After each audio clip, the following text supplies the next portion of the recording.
One Piece Film Red news regarding the West in particular. In case you don't know, it was last week that One Piece Film Red debut over here in North America. Before we get started, if you would hit that subscribe button and hit that bell to get notified. We drop new episodes of FORNEVERNEWS every Saturday, 12 p.m. EST. And throughout the week, we re-upload those segments into smaller bits for your viewing pleasure. What are you waiting for? Let's get into the news, shall we? And yeah, it was to a massive success. I was very excited when I first heard what was happening with the success over the weekend, because I was like, it's a One Piece movie. They don't do super fantastic over here in the West. Hopefully it does decent enough so that they could carry on. And I mean, in the past, One Piece movies haven't done that well. I'll give you an example. For starters, Film Gold didn't, in its entire run over here in the West, make even $500,000. I believe it capped off at like $400 and something thousand.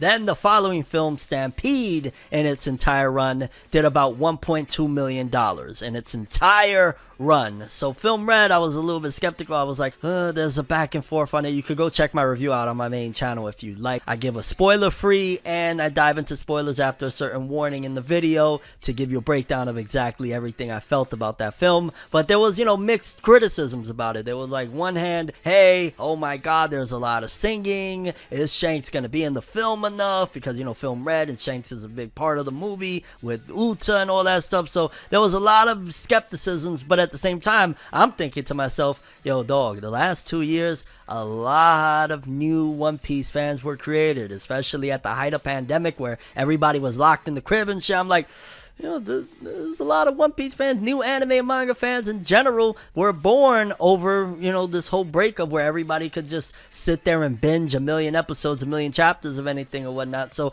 I do believe that there was a lot of One Piece fans that were created. Also, we just recently spoke last couple weeks that there was a lot of heavy promo coming into One Piece Film Red. They lit up New York City's Times Square with billboards all over the place of One Piece Film Red for one of the recent anime festivals or whatnot. So there's been a lot of stuff going on in terms of promoting One Piece Film Red. Even on top of all of that, we know that there's been a deal that they've had with Spotify, which I could imagine probably helped to pay for those billboards or whatever, and also makes sense as to this movie being very music themed. It seems like there was a deal in place early on in its inception in order to make it all come about. So I also know that there's a lot more promotion in this movie opposed to some of the previous ones. Even with Dragon Ball Superhero, one of the things that it had going for it is that it had new marketing and new promo behind it. It was in like double the amount of theaters as Broly. So even if some fans were off put by it because of the aggressive marketing, it actually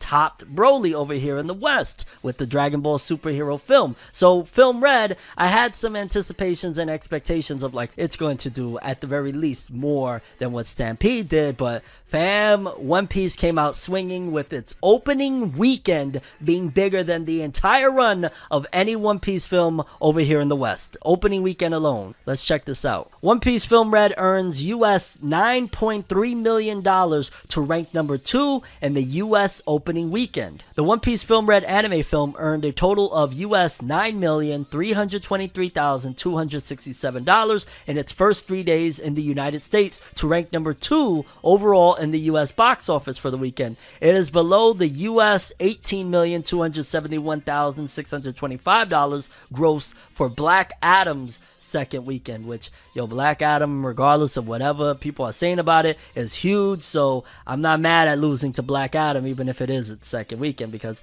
it's freaking Black Adam. The film's revised combined opening day total was US $4.8 million in 2,300 theaters. The opening day tally includes the Thursday preview screenings, which is where I went with my whole family and we watched it, and that earned $1.696 million. The opening day numbers narrowly beat out Black Adam to rank number 1 for Friday earnings only. So hey, on Friday we beat out Black Adam when we were number 1. Gotta get you number 1 somewhere, right? Comparatively, Crunchyroll's release of Dragon Ball Superhero earned a combined opening day total of 10,745,000 in 3,000 locations. So this film opened up to 2,300 theaters. This one opened up to 3,000. That's 700 more theaters. And the film Dragon Ball Superhero earned $20.1 million in its opening weekend. weekend. So we did a little less than half of what Dragon Ball Superhero did with One Piece Film Red. Also, comparatively, the previous One Piece film Stampede opened in the US as an event screening in 2019 and earned a total of $1.3 million. So that's a very big difference. Crunchyroll released One Piece Film Red in the United States and Canada on Friday, and in Australia and New Zealand on Thursday. G-Kids, Odyssey, and Variety Magazine's Animation Film Festival hosted the English dub's world premiere on October 22nd, and it's doing very well in Japan still, but kind of a little loquito to say the least that One Piece Film Red did 9.3 million opening weekend when the previous films were doing nothing close. It did damn near 10 times what the previous films would do. That's a massive success, and again, I gotta state that I believe truly and wholeheartedly One Piece in the West is at its peak of popularity it's ever been. None of the films have come close to this. You see online, One Piece fans are stronger than ever. Every week it's a battle zone. Even over on my main channel when I do the polls for like what's the biggest chapter, best chapter of the week, One Piece wins every freaking time. One Piece has really taken over. It's kind of crazy to think. Granted, again, it was half of Dragon Ball, but to go from like $1 million to damn near $10 million opening weekend, or in its entire run for that matter, is still mind-boggling. Major wins. We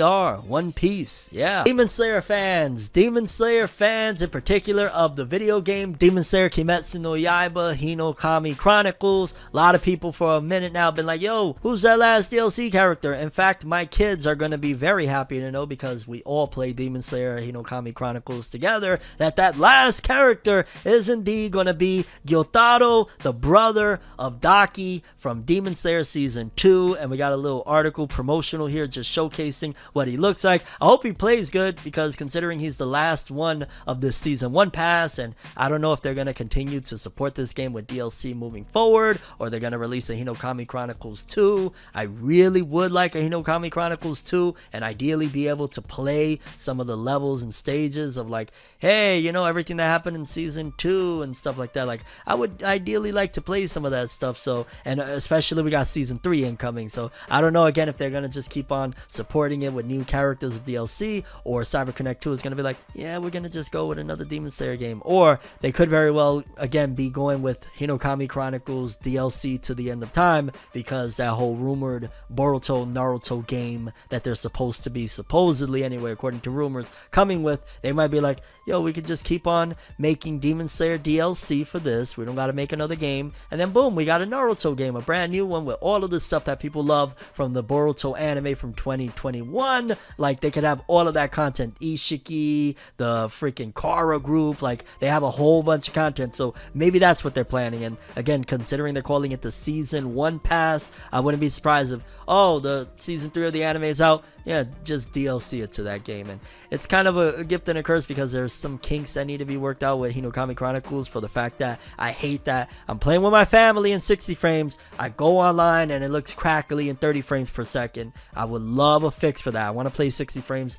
online as well. It's very janky and annoying to transition from, you know, versus in the house to online. That would be nice to get fixed, or a Demon Slayer Hinokami Chronicles 2, whatever. I'm fine with whatever they go, but yeah, the final character, Gyotaro, hopefully he plays very interesting, because yeah, those DLC characters sometimes really revitalize the game. Like, I've been playing Hinokami Chronicles again a lot more after buying the DLC with Tengen and, you know, all of the characters from the brothel arc and all that stuff. Like, it's been a fun time. And while we're on the topic of 3D CGI, this is one that I don't think I'll be checking out, because we got a first legit trailer for the first Slam Dunk movie.